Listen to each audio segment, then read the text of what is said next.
Hey there and welcome to this tutorial on Sea Power's weapon systems. There are a lot of weapons in the game, and this video, although it be brief, I'm going to try and give an extensive overview of the weapon systems that you can find in the game. Thankfully, the game's systems do explain most of these weapons quite well. If you right click on a unit and go to unit reference, you can see the unit reference card, and with that you can see most of the missiles and most of the weapon systems and see what they do and see what they are. But here's the quick overview. Essentially, we have a couple of different weapon systems aboard these ships. In the case of this aircraft carrier, I have the RIM-7. This is a surface-to-air missile. So the first weapon type is missiles. It can be a surface-to-surface type missile, so from one ship to another ship. It can be a surface-to-air ship missile, so from a surface ship to an aircraft. It can be from an aircraft to a ship. It can be from an aircraft to an aircraft. You have all types of different missiles. Let's start out with the anti-ship missile. In this case, it's going to be a Harpoon, as launched by this Ticonderoga class cruiser. The Harpoon is a radar-guided missile. This means it has its own radar guidance, its active radar homing. It has an own radar in the seeker cone of the missile. This has advantages, because it means you can launch that thing without having to use your own radar. In this case, I have an aircraft up here. This is Bluetail 1, it's an E2C, and it is actually spotting the ships over there. I got a merchant and an alligator. They need to go.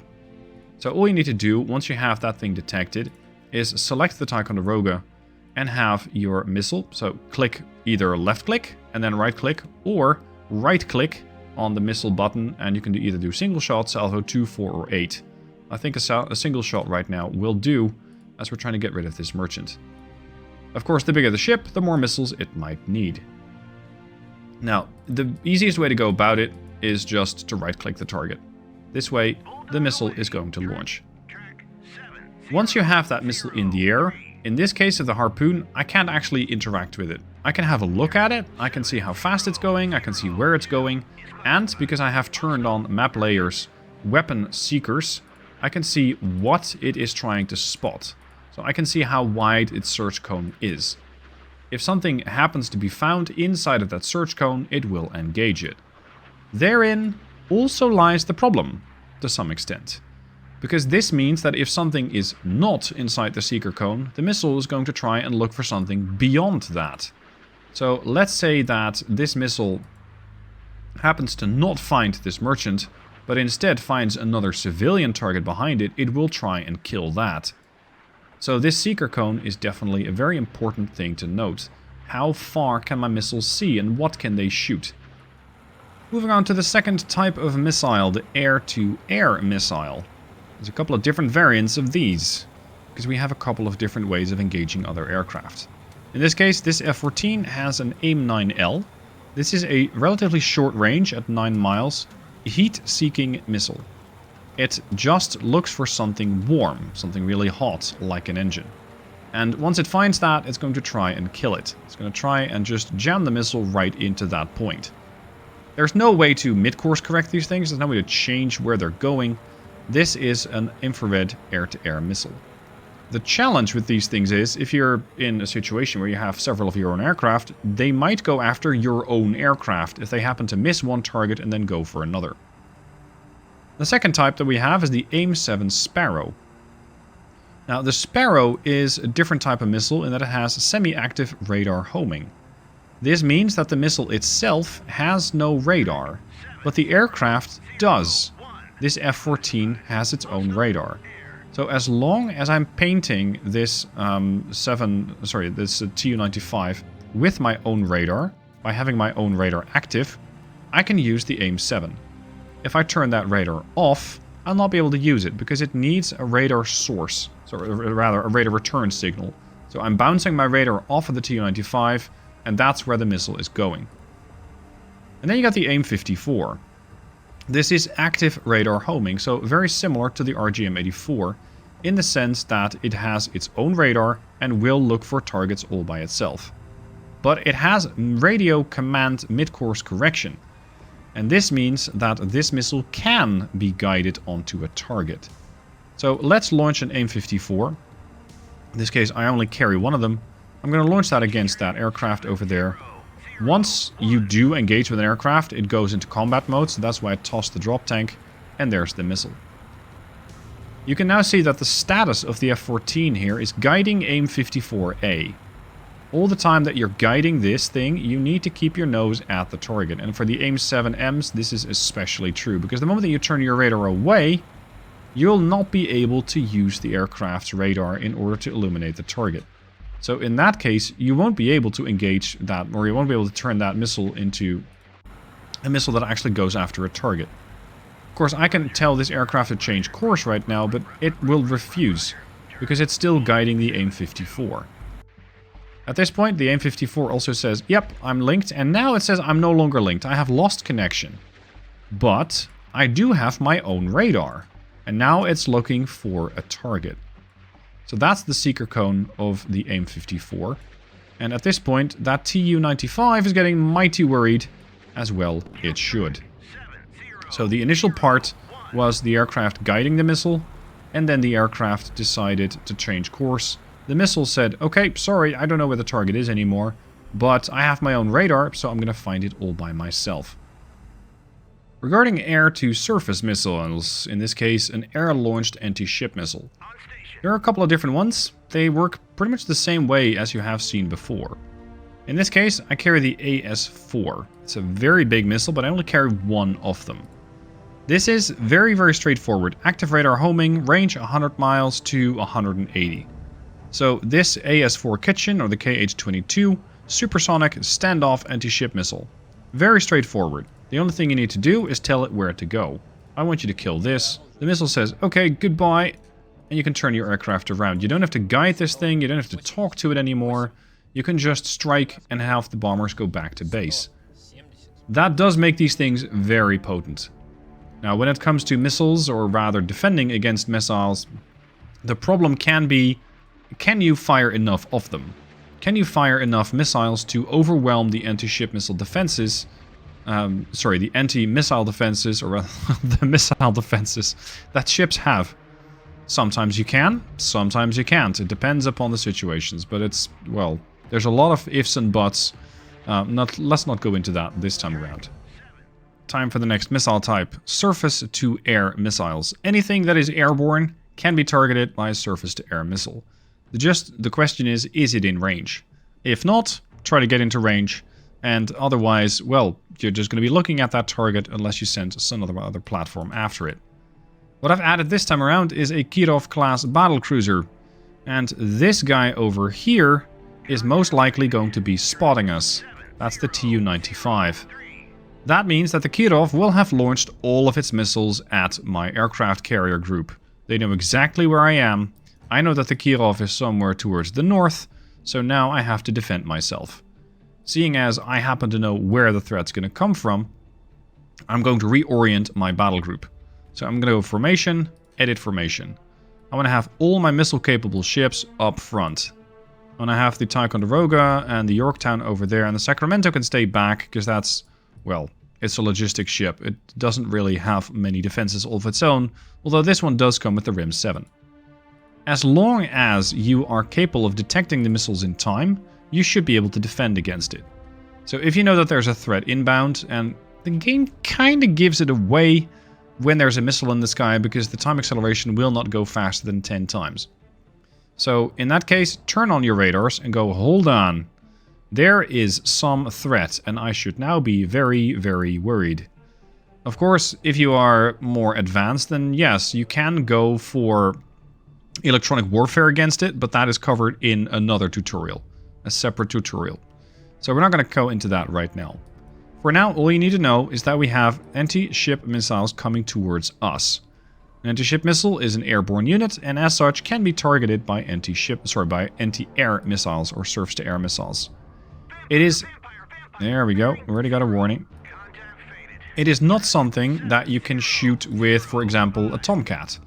It's not like an aircraft is going to go after it.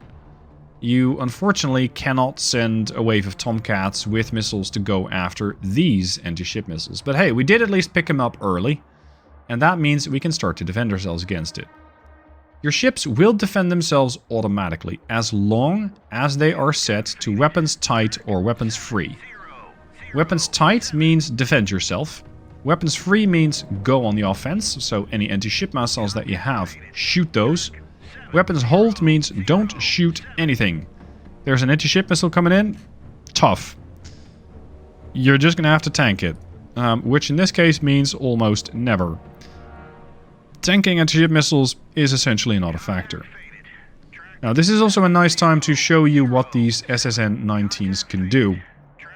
These are anti-ship missiles that are active radar homing, so they do go for a large target. But these SSN-19s are very clever. Unlike harpoons, they talk to each other. And they figure out, okay dude, you're going to take the left target, I'm going to take the right target, I'm going to take that target. One of these tends to stay up a little higher than the others. And it tends to try and sort of talk to the others and talk them onto a target. At some point, even that missile is going to go dip lower and is going to go for the target. So we're going to accelerate until the point where my missile defenses are going to start acting. At this point, the missiles probably have my surface group detected, and there we go. My missiles are already coming off of the ships.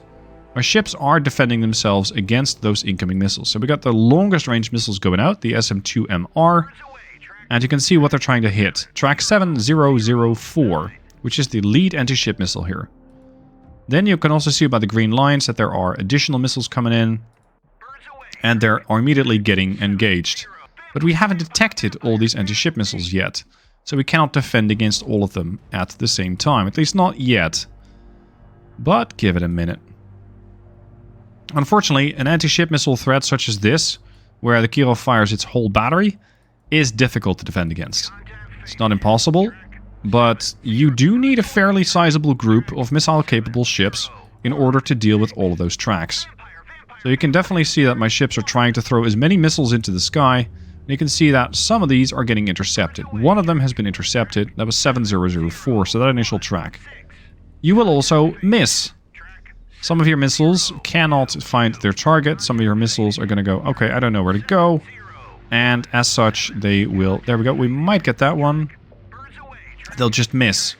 So you'll likely be spending more missiles defending yourself from incoming anti-ship missiles than there are anti-ship missiles.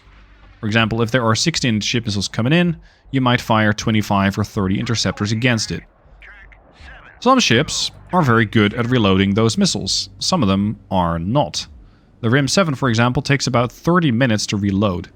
So in that case, you can only launch what you have available, which is generally 8 of them, and then it's good luck after that.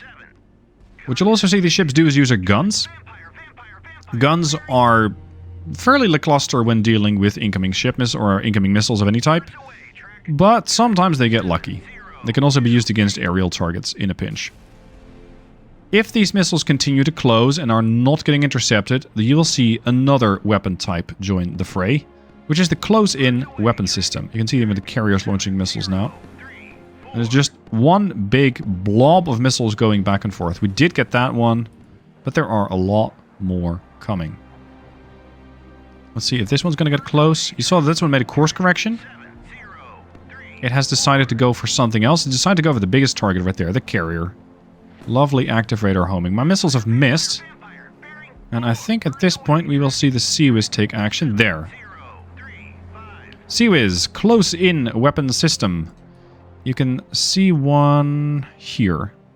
That's a close-in weapon system. That's the Phalanx. Different types for different ships. And it's just basically trying to put up a wall of lead. Trying to throw as many rounds at that one missile as possible. And trying to stop it. But unfortunately, it did not work. It is, however, still trying to defend against another missile. And it did splash that one just off the carrier. So the carrier got lucky and did not get hit again. But having been hit twice, this is quite likely the end of the carrier.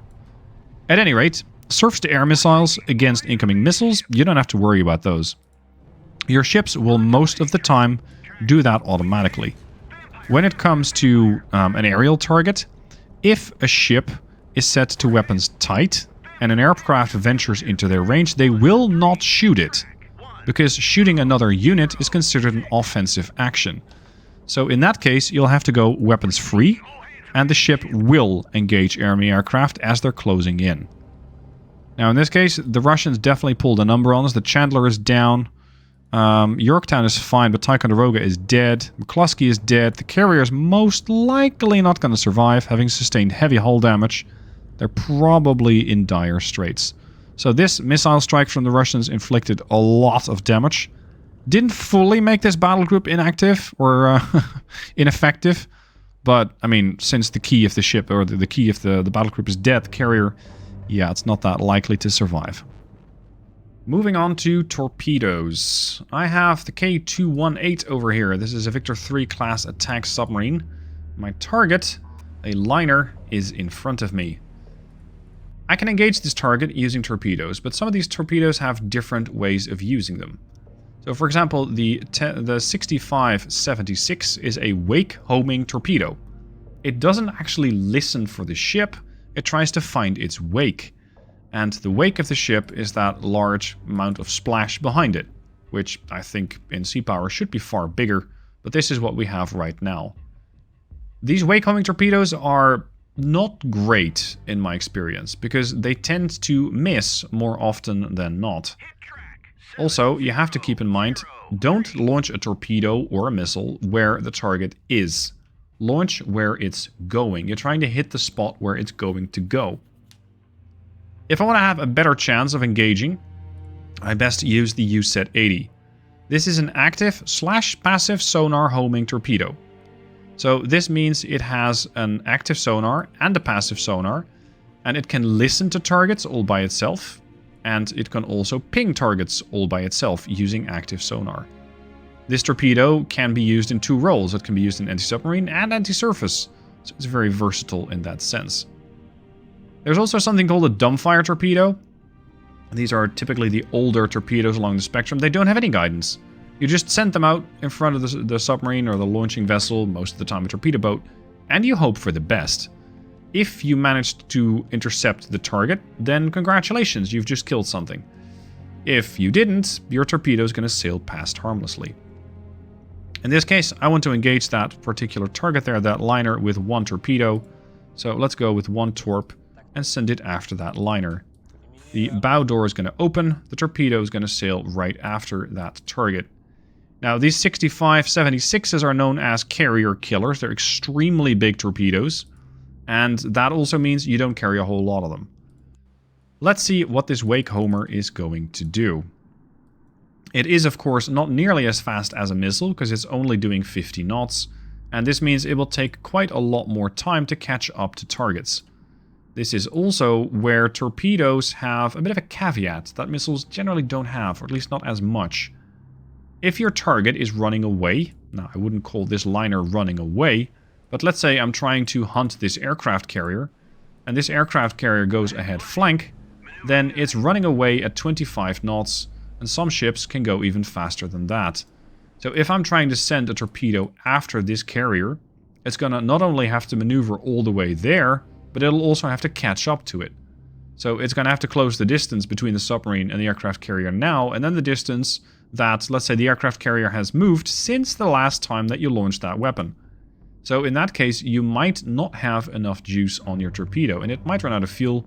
When it does, your torpedo just harmlessly explodes and does nothing. So when you're launching torpedoes, keep in mind what is their active range. And ideally have a bit of a margin of error. So let's say that I am intending to use the USET-80. I have a range of 9.72 miles. I'm going to go over here to drawing tools. I'm going to say, okay, this is my launching platform. I'm going to chart a course of, let's say, or chart a range of about 9.7. If something is within that range, I can probably engage it. However, if that unit is, let's say, coming, or if I detect it over there and it's going towards the other marker, it's not only going to have to travel that distance, but also towards the other point, towards the intercept point. And that might not happen, because you don't have the runtime. In reverse, if something's over there, and it is coming towards you, and you know, or at least can reasonably expect that it will continue moving towards you, then you can launch a missile, or a torpedo in this case, in that general direction. At this point, there might be something out there, there might not. We simply don't know yet. But if this is going to come into range, that torpedo will most likely have enough juice. Now, this wake-homing torpedo has more or less caught up. And once it does, you can see that it starts to make some sort of course corrections. This is when it's trying to find the wake. So it's trying to search left, search right, search left, search right. And eventually, it's going to go, aha! I have found the wake. I have found my target. That is where I'm going to explode. This is the origin of the wake, these propellers. So the torpedo has found its mark.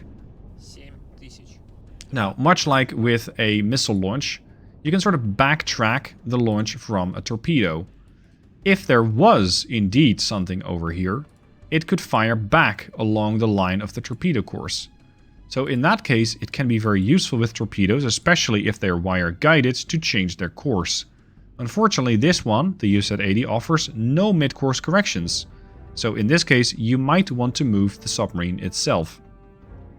If you have, for example, a target that you're engaging over there, you just launch the torpedo at it. In that case, try and go at a 90-degree offset and increase speed. Don't be where the enemy is going to expect you to be. Because if they do fire a snapshot, so a quick torpedo back in your general direction, that torpedo might follow that line, that marker over there. And when it does, it's going to go, oh, you're still right there. Okay, cool, now I'm going to eliminate you. If you are, however, not there and you're outside of the seeker cone, which for torpedoes in this case, by the way, is tiny, you'll definitely be able to escape. Some torpedoes are really good at finding their targets. Some torpedoes are awful at finding their targets. Especially the Mark 48s, the American torpedoes are very good. Let me show you how that works. In this particular scenario, I have a Los Angeles class submarine, and I'm trailing a hostile submarine. I don't exactly know what it is, but as we're getting more information about it, we will definitely be able to narrow down what type of target it is. I do know that it's hostile. Now the LA, the Los Angeles, carries the Mark 48 torpedo. They also carry anti-ship missiles, by the way, but that's a different story. These torpedoes can be wire-guided. And that is when the fun begins. Because this means I can launch a torpedo not at the target, but towards the general area where the target might go. So I'm going to launch a torpedo at an offset. Confirmed. I'm not going to launch the torpedo towards where I want it to go. I want to launch the torpedo off to the side. As this torpedo is making a lot of noise, at least briefly, that means that I have lost the contact in front of me. So I can't detect that for a couple of seconds. Now this torpedo can be course corrected because it's wire guided. You don't actually see that wire, but it is wire guided. So I can right click here and tell this torpedo to change course. And this is extremely useful. Because this means I can pretend that that torpedo came from somewhere else. I know that this guy is still heading north. I'm going to now launch this torpedo, or sorry, I'm going to tell this torpedo to course correct. The torpedo is doing 50 knots. Last time I checked, the submarine is doing about 20 knots. So sooner rather than later, we should catch up to it. But he might try and fight back. He might, if he hears that torpedo, go, hold on. That torpedo, I'm going to shoot right back along the line of that torpedo. And unfortunately for him, there's nothing there. Because this way, I have a torpedo coming from a direction, and if they track that back, there's nothing there, because I dog-legged it, as they call it. I sent it one way first, and another way second. And that is a very, very powerful feature of the Mark 48. Not all torpedoes can do this. Wire-guided torpedoes can. But sometimes you might not have the option because you have lost the wire, as it is called. You are unable to get the wire, or you're unable to maintain connection to the torpedo. And at that point, you will just have to, well, hope that your torpedo finds something. You will not be able to issue any additional course corrections. So that is how you can change the course of torpedoes. As long as they're wire guided, you can change these things. There we go. Yeah, they're definitely snapshotting, so they're fighting back with all the torpedoes that they can. And because I've maneuvered the torpedoes so much, I now actually have undone most of what I did. Because they tried to fight back against the torpedo, but you can see that they're not exactly going to be on target against my submarine. Ideally, I would have done it in a couple of different legs. So a couple of different parts of the journey, if you will. I would have sent the torpedo from my submarine first there and then there. And once I did that, you will have seen that the torpedoes were sent towards that direction. So that's how you can change the course of torpedoes, and you can change where the intended target might fight back. Another type of weapon that you can use against submarines is the RUR-5. This is basically this missile launcher that you see up front. It is a missile strapped to a torpedo. This means that you can rapidly deliver a torpedo to another location. So let's say that I know there's a submarine over there. I'm going to use the RUR-5. I'm going to send one off. You can see that it is a missile booster. Then there's the torpedo. And what this thing does is just fly a sort of parabolic arc, so it goes up real high, and then it comes down, and it just drops the torpedo right into the water. There you go. You can see that this has a very tiny seeker cone. These Mark 46 are lightweight torpedoes. And now it's going to look for a submarine. The Mark 46, as a torpedo type, cannot look for surface targets. So don't worry dropping these among your own aircraft carrier group, if it has come to that. Because your torpedo will not find surface ships. Of course, ideally you wouldn't have this happen, because this has a relatively low range, and means that there is a submarine 6 miles away. And as I've shown you in the submarine, or the torpedo type, it is possible that at that point you're already gone. You will not be able to survive a submarine at 5 miles most of the time. Some Russian warships are also equipped with the RBU-6000, and that's the last weapon type I'll cover. The RBU-6000 and the RBU-1000 are anti-submarine mortars. It's basically a depth charge. That's the closest proximity to what you can get. I know that there is a submarine fairly close to the Kirov. Of course, ideally it's way too close, but that's a different discussion. I'm going to shoot the RBU-6000 at it. The RBU-1000 only has a range of half a mile. The RBU-6000 had a range of 3 miles. So first we're going to have to close the distance, and then we should be able to engage that submarine. We've closed the distance to 2.92 miles, and I'm going to use the RBUs against this Alpha over here. Sometimes the ship's going to change course, sometimes it isn't. You can see it just uses this launcher right on the bow in order to sort of saturate that area around the Alpha with depth charges. And let's see, we should be able to see them coming in. There's the Kirov. There. Splash, splash, splash, splash, splash, splash, splash, splash. They're just dropping into the water. And once they're there, this submarine is most likely dead. It's probably sustained severe damage at this point. And if not, you can just give them another dose.